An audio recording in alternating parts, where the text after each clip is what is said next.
नमस्कार, मी Laxmikant Ruikar news and views मध्ये आपल्या सर्वांचं स्वागत। राज्याचे मुख्यमंत्री एकनाथ शिंदे आणि त्यांचे सर्व 16 सहकारी आमदार तसेच सुनील प्रभू आणि त्यांच्यासोबतचे 14 आमदार हे सेफ झाले आहेत। हे सगळे पात्र ठरले आहेत।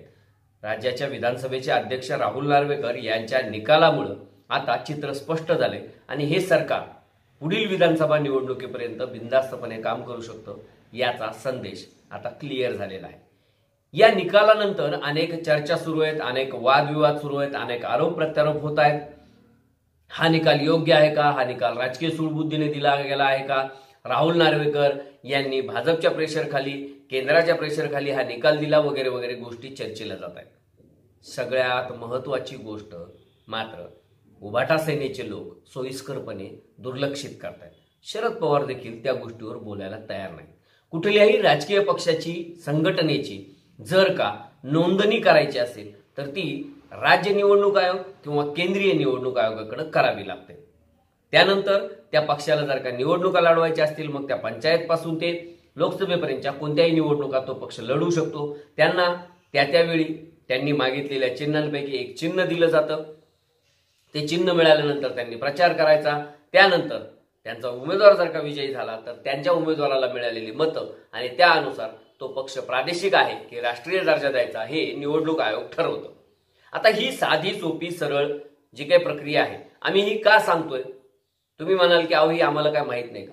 ही प्रक्रिया राजकारणाचं माहीत असलेल्या अगदी सर्वसामान्य कार्यकर्त्यांना देखील माहिती आहे। पण ही प्रक्रिया बहुतेक उभाटा सेनेच्या जे काही आजूबाजूला उद्धव ठाकरेंचे जे 150 लोक जमा झालेत ना त्यांना माहीत नसावे। कारण शिवसेनेची 1999ची जी घटना आहे ती घटना निवडणूक आयोगाने गृहीत धरली आणि तीच घटना विधानसभेच्या अध्यक्षांनी गृहीत धरून या एकनाथ शिंदे आणि त्यांच्या 15 सहकाऱ्यांना अपात्र करण्याचा निर्णय रद्द ठरवला किंवा फेटाळून लावला। आता नेमकं काय होतं त्या घटनेमध्ये? तर 1999ला शिवसेनेची जी घटना निवडणूक आयोगाकडे सुपूर्द करण्यात आली होती आणि निवडणूक आयोगाकडून ती मंजूर करून घेण्यात आली होती। त्यामध्ये शिवसेना प्रमुख हे पद होतं आणि शिवसेना प्रमुख या व्यक्तीला, त्या पदावर असलेल्या व्यक्तीला निवडणुकीच्या किंवा पक्ष संघटनेच्या किंवा राजकीय संघटनेच्या सर्व नियमामध्ये किंवा सर्व अधिकार हे त्यांना देण्यात आलेले होते। 2013 साली यामध्ये उद्धव ठाकरे यांनी स्वतः शिवसेना पक्षप्रमुख हे पद वाढवलं। 2018 मध्ये देखील शिवसेना पक्षप्रमुख म्हणून स्वतःची निवड करून घेतली। पण हे सगळं करताना याची माहिती केंद्रीय निवडणूक आयोगाला देणं गरजेचं होतं, जी दिली गेली नाही। आणि नेमकं याच त्रुटीवर बोट हे विधानसभा अध्यक्ष राहुल नार्वेकर यांनी ठेवलं आणि त्यांनी सरळ सांगितलं की शिवसेना पक्षप्रमुख हे पदच कायद्यानुसार, निवडणूक आयोगाच्या निर्देशानुसार मान्य नाहीये आणि त्याच्यामुळं या व्यक्तीनं केलेल्या निवडी, मग त्यामध्ये सुनील प्रभूंची निवड असेल किंवा इतरही निवडी असतील, या गृहीत धरता येत नाहीत आणि त्याच्यामुळं त्या रद्द करण्यात आलेल्या आहेत। आणि त्यामुळं या लोकांनी जो काही आक्षेप दाखल केलेला आहे तो आक्षेप फेटाळण्यात आला। दुसरी सगळ्यात महत्त्वाची गोष्ट की सुनील प्रभूंनी असं हिअरिंग दरम्यान, सुनावणी दरम्यान असं सांगितलं होतं की आम्ही एकनाथ शिंदे आणि त्यांच्या सहकाऱ्यांनी आमचा पक्ष सोडला, वेगळा गट निर्माण केला, आमचा त्यांच्याशी संपर्क होत नव्हता, त्यामुळं आम्ही त्यांना मेलद्वारे व्हीप बजावला होता। हे जरी त्यांनी सांगितलेलं असलं तरी देखील सुनावणी दरम्यान एकनाथ शिंदे गटाच्या आमदारांनी जे म्हणणं मांडलेलं आहे त्यामध्ये हे स्पष्ट म्हटलेलं आहे की गुवाहाटी येथे स्वतः मिलिंद नार्वेकर आणि आमदार रवींद्र फाटक हे एकनाथ शिंदे यांना भेटण्यासाठी आले होते।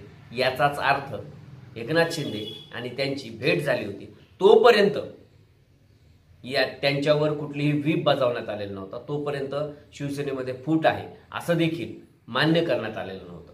एकूणच काय तर शिवसेनेच्या उभाठा गटाकडून अगदी सहजपणे ज्या गोष्टी दुर्लक्षित केल्या गेल्या त्या अत्यंत महत्त्वाच्या ठरलेल्या आहेत।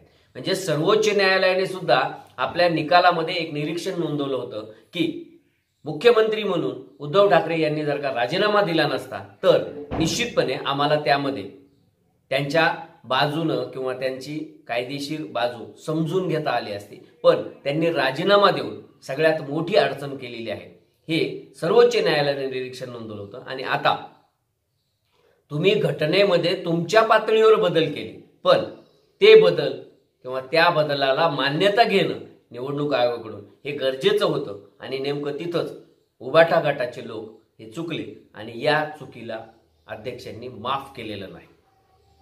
मुळात त्यात उबाटा गटाची किंवा उद्धव ठाकरेंची फार चूक आहे असं आमचं तरी मत नाही. त्याचं कारण असं आहे की ज्यांनी पक्षच हुकुमशाही पद्धतीने चालवला, रिमोट कंट्रोलनी ज्यांचा पक्ष चालत होता, त्यांच्याकडून दुसरी अपेक्षा काय करणार? म्हणजे त्यांना वाटलं त्या माणसाला ते शहर प्रमुखापासून ते जिल्हा प्रमुखापर्यंत नेमणार, त्यांना वाटेल त्याला तिकीट देणार, त्यांना वाटेल त्यांना मंत्री करणार, जो मातोश्रीवर येऊन मुजरा करेल, मातोश्रीच्या दारात दंडवत घालेल, त्याला पाहिजे त्या गोष्टी मिळत होत्या. याला हुकुमशाही नाही म्हणायची तर काय म्हणायचं? कधीतरी शिवसेनेमध्ये पक्षप्रमुख पदासाठी, कार्यकारी प्रमुख पदासाठी, कार्याध्यक्ष पदासाठी, जिल्हा प्रमुख पदासाठी किंवा तालुका प्रमुख पदासाठी किंवा इतरही पदांसाठी, उपनेते, नेते पदासाठी निवडणुका झाल्या असं कोणी ऐकलंय का?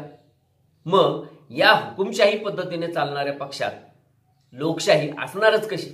मग ह्या ज्या काही घटना वगैरे केलेल्या असतात रजिस्ट्रेशनसाठी, त्या एकदा नोंदवल्या की पुन्हा त्याच्याकडे बघायचं नसतं. अशाच पद्धतीने हे कारभार करणार. यांच्याकडून अपेक्षित असणार काय? म्हणजे मुख्यमंत्री पदावर 2.5 वर्ष घालवलेला माणूस, त्याच्या जर काही गोष्ट लक्षात येत नसेल तर क्यू करावी तेवढी थोडी आहे. आता हेच माजी मुख्यमंत्री आरोप प्रत्यारोप करतायत, मोठमोठ्या गप्पा मारतायत, सर्वोच्च न्यायालयात जाण्याचा इशारा देखील दिलेला आहे. आदित्य ठाकरे यांनी तर डोळ्यात पाणी आणून सांगितलं की आमच्या स्वतःचा पक्ष असताना तो चोरून नेला गद्दारांनी. अहो, ही संधी कुणी उपलब्ध करून दिली हे आदित्य ठाकरे का सांगत नाहीत किंवा त्याचा विसर त्यांना का पडतो? शिवसेना प्रमुख बाळासाहेब ठाकरे यांच्यानंतर उद्धव ठाकरेंनी पक्ष जसा हातात घेतला तसा तो प्रशासकीय पातळीवर साऊंड फुलप्रूफ व्हावा याची काळजी घेणं त्यांची जबाबदारी होती. पण त्यांना ते लक्षात आलं नाही आणि उठता बसता टीव्ही समोर येऊन वचवच वचवच वचवच वायफळ बडबड करणाऱ्या संजय राऊत आणि इतर लोकांनाही याकडे फारसं गांभीर्यानं पाहावं वाटलं नाही. आणि त्याचा परिणाम हा झाला की आज त्यांची सत्ता गेली, त्यांचा पक्ष गेला, त्यांचं पक्ष चिन्ह गेलं. म्हणजे आज उद्धव ठाकरे यांची अवस्था अशी झालेली आहे की सांगता येईना आणि सहनही होईना. मोदी आणि शहा यांच्या सोबत वाकडं घेतल्यानंतर त्यांनी अक्षरशः या ठाकरे कुटुंबाला कुठलंच ठेवलेलं नाही हे यावरून दिसून येत आहे. आता जो निकाल आलेला आहे तो कायद्याच्या चौकटीत बसणारा आहे का, तो कोणाच्या दबावात दिला गेला आहे का, या सगळ्या चर्चा सुरू आहेत. पण या चर्चांना आता अर्थ उरत नाही. त्याचं कारण असं आहे की यामध्ये सगळ्यात कळीचा मुद्दा होता तो म्हणजे शिवसेनेची घटना.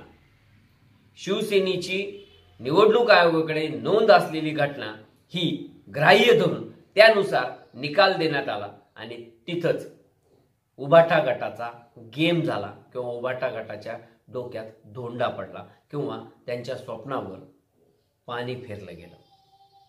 आता तरी उद्धव ठाकरे आणि त्यांच्या सहकाऱ्यांनी यातून बोध घेऊन यापुढे पक्षीय हुकुमशाही काय चालवायची ती चालवावी, पण प्रशासकीय पातळीवर कागदपत्रांची पूर्तता करण्यासाठी प्रयत्न करावेत, जेणेकरून यापुढे पुन्हा एकदा असा अनुभव येणार नाही.